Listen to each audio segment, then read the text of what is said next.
वैसे तो artificial intelligence की ब्राइट और डार्क साइड को डिस्क्राइब करने के लिए पहले भी काफी मूवीज बन चुकी हैं, पर 2021 में बनी आज की इस मूवी में क्या खास है ये तो आपको मूवी देखने पे पता चलेगा। दोस्तों, मूवी की कहानी शुरू करने से पहले मैं आपसे रिक्वेस्ट करूंगा कि अगर आप भी उन 99% लोगों में से एक हैं जो वीडियो तो देखते हैं लेकिन चैनल को सब्सक्राइब नहीं करते, so please subscribe the channel. It will help us to grow on YouTube and bring the more exciting videos in future for you. Hollywood simplified presenting तारों से बाहर, sorry outside the wire. Outside the wire एक sci fi movie है। ये movie Netflix पर 2021 में ही release हुई है। मूवी की स्टार कास्ट में है एंथोनी मैकी, डेंसन रिड्रिश, माइकल कैली, पाइल एसबैक। मूवी की IMDb रेटिंग काफ़ी कम है।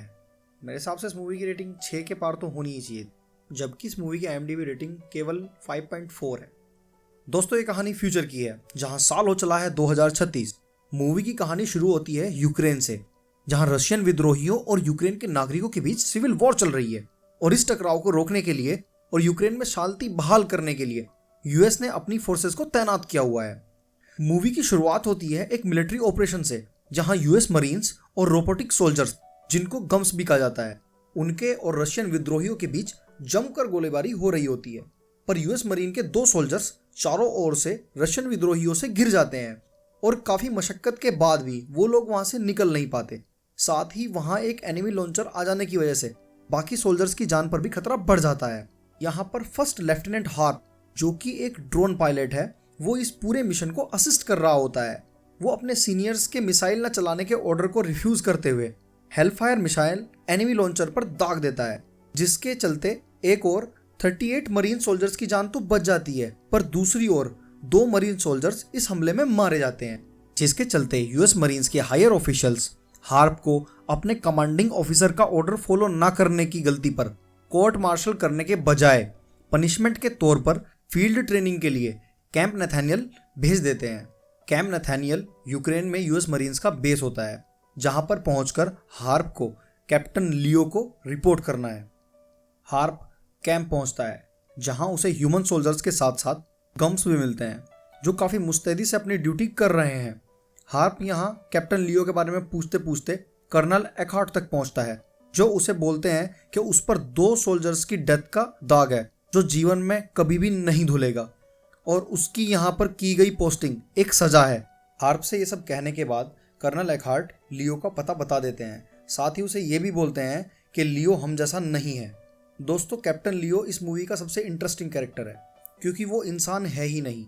लियो एक highly advanced experimental Android super soldier है, और इस सच्चाई के बारे में कैंप के अंदर सिर्फ कर्नल एकहार्ट के अलावा और कोई नहीं जानता।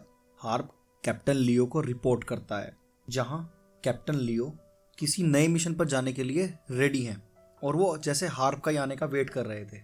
वो हार्प के रिपोर्ट करते ही उन्हें अपने नेक्स्ट मिशन की ब्रीफिंग्स देते हैं, जिसमें उनको एक रिफ्यूजी कैंप में वैक्सीन देने जाना है, और साथ ही साथ बिना किसी को पता चले उन्हें अपना मिलिट्री मिशन भी करना है, जिसमें उनको कोल्ड वॉर के समय बनाए गए न्यूक्लियर मिसाइल साइलोज का नेटवर्क का भी पता लगाना है, ताकि वो इन साइलोज को विक्टर कोवल नाम के एक रशियन टेररिस्ट से बचा सकें। मिशन के दौरान वो पाते हैं कि बीच रास्ते में एक रसद से भरा ट्रक पर हमला हुआ है, जिस वजह से मरीन्स और लोकल आर्म सिविलियंस के बीच में तनाव का माहौल बन जाता है। इस सब के बीच एक सिविलियन गम्प को पत्थर मार देता है, जिस वजह से गम्प उसे शूट कर देता है। पर कैप्टन लियो किसी तरह से पूरी सिचुएशंस को कंट्रोल करते हैं और स्थिति ज़्यादा ना बिगड़े, इसके लिए रसद से भरे ट्रक को भी ले जाने के लिए लोकल्स को अलाउ कर देते हैं। पर वहाँ पहले से ही घात लगाए बैठे रशियन विद्रोही मरीन्स और बाकी लोकल्स पर हमला कर देते हैं, जिसके कारण लियो और हार्प को यहाँ से रिफ्यूजी कैंप तक का सफ़र पैदल ही तय करना पड़ता है। लियो और हार्प कैंप पहुंचने के बाद जैसे ही वैक्सीन्स मेडिकल स्टाफ को हैंडओवर करते हैं, कैंप में पहले से ही मौजूद एक स्नाइपर हार्प और लियो को शूट करने की कोशिश करता है, जिसके चलते काफ़ी सिविलियंस मारे जाते हैं। पर लियो हमले से बचते हुए स्नाइपर को पकड़कर उससे इन्फॉर्मेशन निकलवाने के लिए काफ़ी टॉर्चर करता है, पर कोवल के बारे में कोई इन्फॉर्मेशन नहीं मिलने के कारण वो उसे भीड़ के हवाले कर देता है। अब लियो और हार्प रिफ्यूजी चिल्ड्रंस के कैंप को चला रहे रेजिस्टेंस ग्रुप की लीडर से मिलते हैं। ये एक काफ़ी खूबसूरत सी लड़की है और इसका नाम सोफिया होता है। सोफिया इन दोनों को बताती है कि जिस मिसाइल साइलोज को कोवल हथियाना चाहता है, उनको एक्सेस करने के लिए कुछ सीक्रेट लॉन्च कोड्स की आवश्यकता है और वो लॉन्च कोड्स इसी शहर के किसी बैंक वॉल्ट में है और उसकी जानकारी शायद वैरेक ओस्लॉक नाम के आदमी को हो सकती है। ओस्लैक एक आर्म डीलर है और वो पैसों के लिए कुछ भी कर सकता है। रिफ्यूजी चिल्ड्रन कैंप से निकलकर ये तीनों ब्लैक मार्केट पहुंचते हैं जहां पर ये ओस्लैक से मिलते हैं। यहाँ सोफिया ओस्लैक से जानकारी मिलने के बाद उसकी खोपड़ी में एक छेद बना डालती है। लॉन्च कोड्स को अपने कब्जे में करने के लिए हार्प और लियो बैंक के लिए निकलते हैं। तब रास्ते में हार्प लियो से रिक्वेस्ट करता है कि क्या वो लोग बैकअप आने तक रुक नहीं सकते और क्या ये सब लियो अकेले ही संभाल लेगा। तब लियो हार्प को बताता है कि तुम पर पहले भी सीनियर्स के ऑर्डर फॉलो ना करने का चार्ज लग चुका है और अगर तुम ये पहले भी कर चुके हो तो दोबारा भी कर सकते हो, पर अगर तुम चाहो तो मुझे रोक सकते हो, चाहे तो खुद कमांड देकर या बेस को इन्फॉर्म करके, पर तब तक विक्टर कोवेल निकल जाएगा। फैसला तुम्हारा ही है। हार्प से ये सब कहने के बाद लियो बैंक में अंदर जाने से पहले हार्प से अपनी बॉडी में लगा जीपीएस ट्रैकर निकलवा देता है, क्योंकि लियो के हिसाब से रशियन इस ट्रैकर के जरिए उस तक पहुंच सकते हैं। बैंक पहुंचने पर इन दोनों का सामना कोवल की फोर्स से होता है, जिसमें ह्यूमन सोल्जर्स के साथ साथ गम्स भी होते हैं।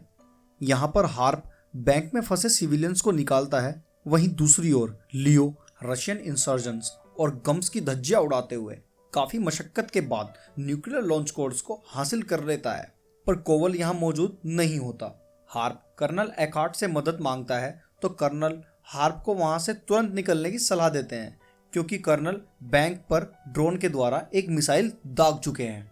कर्नल एकार्ट द्वारा छोड़ी गई मिसाइल जैसे ही बैंक को हिट करती है तो एकार्ट ये मान लेते हैं कि इस स्ट्राइक में कोवल के साथ साथ लियो भी मारा गया है, जबकि सिर्फ लियो ही ये जानता था कि कोवल वहां नहीं है।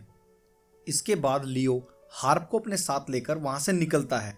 तब लियो अपना फ्यूचर प्लान हार्प को बताता है कि यूएस मिलिट्री ये सोचती है कि लियो अब मर चुका है, क्योंकि वो जीपीएस डिवाइस हार्प ने लियो की बॉडी से निकाला था वो कोई जीपीएस चिप नहीं बल्कि ये फेल सेफ डिवाइस था, ताकि अगर कभी कोई रोबोट कोई ऑर्डर फॉलो नहीं करता तो उसे डिसेबल किया जा सके। पर अब लियो आज़ाद हो चुका है कुछ भी करने के लिए। इतना सब बताने के बाद लियो हार्प को बेहोश करके गाड़ी से बाहर फेंक देता है, जहां से उसे सोफिया के आदमी उठाकर ले जाते हैं। सोफिया की कैद में हार्प सोफिया से कहता है कि लियो न्यूक्लियर लॉन्च कोड्स का इस्तेमाल अपने किसी फायदे के लिए करेगा, ना कि जैसा सोफिया समझती है कि लियो वो लॉन्च कोड्स रेजिस्टेंस आर्मी को सौंप देगा। पर सोफिया ये कहकर हार्प की सभी बातों को जुटला देती है कि लियो उसे कभी धोखा नहीं देगा और resistance army in nuclear launch codes का इस्तेमाल इस सिविल वार को रोकने के लिए करेगी। दूसरी ओर हम देखते हैं कि लियो के न्यूक्लियर मिसाइल्स को लेकर अपने कुछ अलग ही प्लान्स हैं, जिसके चलते वो कोवल से मिलता है और मिसाइल साइलोज की एक्सेस मांगता है। पर कोवल के होशियारी दिखाने पर लियो उसे मार डालता है और मिसाइल साइलोज की लोकेशन लेकर उसके कैंप से निकल जाता है। सोफिया हार्प को उसके बेस पर जाने के लिए छोड़ देती है, जहां पहुंचकर हार्प कर्नल एकार्ट और सार्जेंट मिलर को सब कुछ सच सच बता देता है और साथ ही अपनी एक ड्रोन पायलट बेल की मदद से न्यूक्लियर साइलो तक पहुंचने में कामयाब रहता है, जिसे लियो पहले ही टेक ओवर कर चुका है। हार्प पाता है कि उसके मिसाइल साइलो पहुंचने से पहले ही लियो मिसाइल का लॉन्च सीक्वेंस चालू कर चुका होता है, जिसके बाद हार्प और लियो के बीच काफी फाइट होती है, जिसमें हार्प लियो को आर्मर पियर्सिंग गोली मारकर घायल कर देता है। यहाँ लियो इस राज से भी पर्दा उठाता है कि उसने ऐसा इसलिए किया क्योंकि जब तक उसके जैसे मशीन और उसको बनाने वाले जिंदा है तब तक ये जंग खत्म नहीं हो सकती और इस जंग को रोकने का सिर्फ एक ही तरीका है कि अमेरिका को उसी की भाषा में समझाया जाए। पर हार्प लियो की लोकेशन जैसे ही बेस को कंफर्म करता है, कर्नल एकार्ट ड्रोन से एक मिसाइल फायर कराकर लियो को और न्यूक्लियर मिसाइल को लॉन्च होने से पहले ही साइलो में ही डिस्ट्रॉय कर देते हैं। हार्प यहाँ से जान बचाकर कैंप नथानियल पहुँचता है, जहाँ उसके कमांडर काफ़ी तारीफ करते हैं और साथ ही उसे ये खुशखबरी भी देते हैं कि उसे घर जाने के लिए छुट्टियां दे दी जा चुकी हैं। हार्प अपने घर जाने के लिए कैंप से निकलता है और मूवी यहीं पर ख़त्म हो जाती है। मूवी की कहानी आपको कैसी लगी दोस्तों, हमें कमेंट सेक्शन में ज़रूर बताइएगा। आपका सपोर्ट हमारे लिए बहुत ज़रूरी है ताकि हम मोटिवेट रहें और फ्यूचर में आपके लिए बेहतरीन हॉलीवुड मूवीज़ की स्टोरी लाइन हिंदी में लाते रहें। Thank you.